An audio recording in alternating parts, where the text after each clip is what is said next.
say to my students is I talk about their internal landscape. Like I say that your ability to reference is that's the portal to your artistry.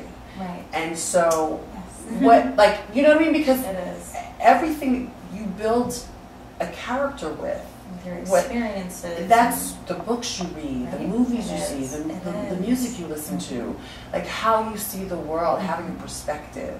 Can you speak a little bit about that?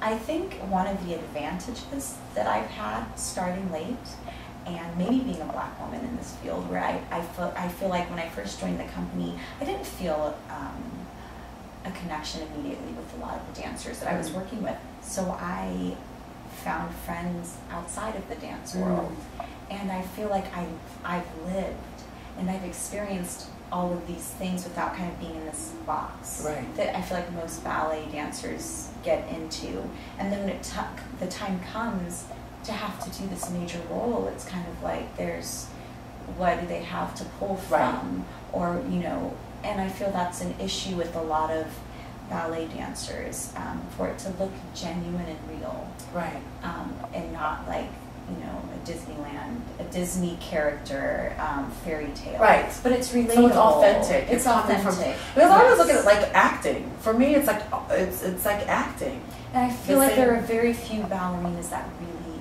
get that. Yeah, that go. You know, Alessandra Ferri is one of them. Even Susan Jaffe when she was dancing, and Julie Kent too, but it's very rare to see such a genuine and true actor and actress on stage. And depth, the depth where you feel like it's coming, this is creating the steps as opposed to the steps is giving you the emotion. There's so many things that I feel like dancers in general have to carry. But I don't think people realize also that, yes, you have to be a great actor and actress on stage once you make it to this level and you want to be a ballerina. It's not just about physically what you can do, or how your hyperextension looks, or how flexible your feet are.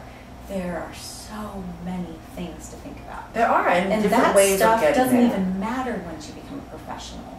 That flies out the window. It gets you. I mean, it gets you there. You it's your vehicle, but the thing that people fall in love with, the thing that enthralls is what you bring. Yes. Because we've seen the incredible bodies that just kind of go like, okay, you don't feel, but you still have to make the person. You have to draw the person in and create a world. And if you don't do that, then then you're just flapping around. You're flapping around, you go like, okay, well, the costume is pretty. But I mean, I say all the time that I never want to go on stage and feel unprepared, number one. I don't want to do a role just to say I've done a role. I don't want to be thrown out there and say, well, okay, I've done Firebird now. I've done Gonzati. I want to do roles that I feel are right for me and that I can make an impact on stage doing them. And I think that's hard for a lot of dancers to grasp.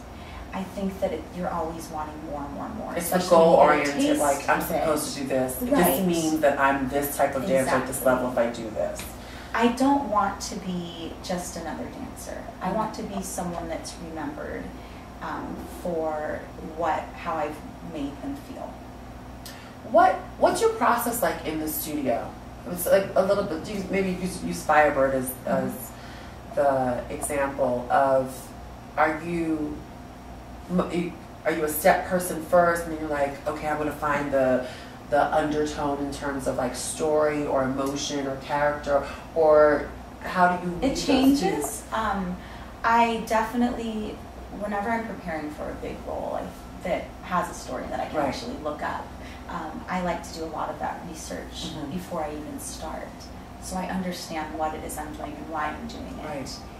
So with Firebird, I did do that research on my own with all of the characters in the ballet, so that I could really understand what I'm doing. Because when you're in a company like ABT and they move so quickly, I worked with Alexi for a week and a half. He went away because he's in high demand. He's coming back next week, and we'll have 2 weeks to finish the ballet before we premiere it. And that's how these companies work. And you're not given a year to soak up this movement and find your Right. character. It happens. We're not Black Swanning. No, it doesn't happen that way. Like Right. the reality of it is, And there's other ballets you're working on. we're Right. producing up to 5 different ballets right. in one There's no day. luxury of No, ruminating. so I think it's a big responsibility to be a principal dancer. Mhm. And I feel like I'm kind of at the point where I'm being tested. Mhm. And they're giving me the opportunity to see if I can step up to the plate, if I can carry a whole ballet on Right. my own. And I know what a big responsibility it is. And to be in this position as a Black woman. And I'm soaking it all up. And I'm so ready. And I feel like I'm doing everything that I can to prepare for these Right. things. This is a huge thing because so it's Firebird, which is ironic because we have actually had Black Firebird. And that's what, and when I was first told, that's the image that popped into my head is, all these ballerinas that have done it with Dance Year of Harlem. I think it's like it's an omen. It is. No, but I think it is. It's really because. Say for instance, if it was Swan Lake, you wouldn't be able to necessarily find yourself, right? But the idea that there is a historical, oh wow, this is exciting. Yes, it's extremely exciting, and I feel like I'm so focused and just in a really good place right now. Good. Yeah. And you're healthy? There's always issues, but yes. I feel like with all my experience and all of my injuries, I'm very smart about my body, and I know it very well. Did you have a lot of I've injuries? had so many injuries. Due to that, to hypermobility, somewhat, or just not completely. The first injury I had, I think, was due to hypermobility.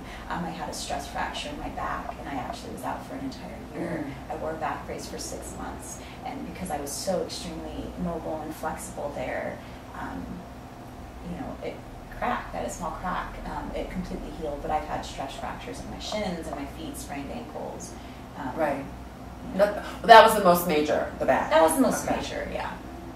Well, thank you so much. I think this is going to be really, really helpful. And when can we see you in Firebird? Well, it premieres at the end of March, beginning of April in Orange County and Costa Mesa, but I will have my Met New York City premiere June 12th at the Metropolitan Opera House at Lincoln Center. But this is an exciting season. Oh, this is wonderful. 3 major principal roles: Golnar in Le Corsaire, Gamzadi in La Bayadere, and the Firebird in Firebird. It's your time! Thank you, Misty Copeland. Thank you so much. And listen to what she says.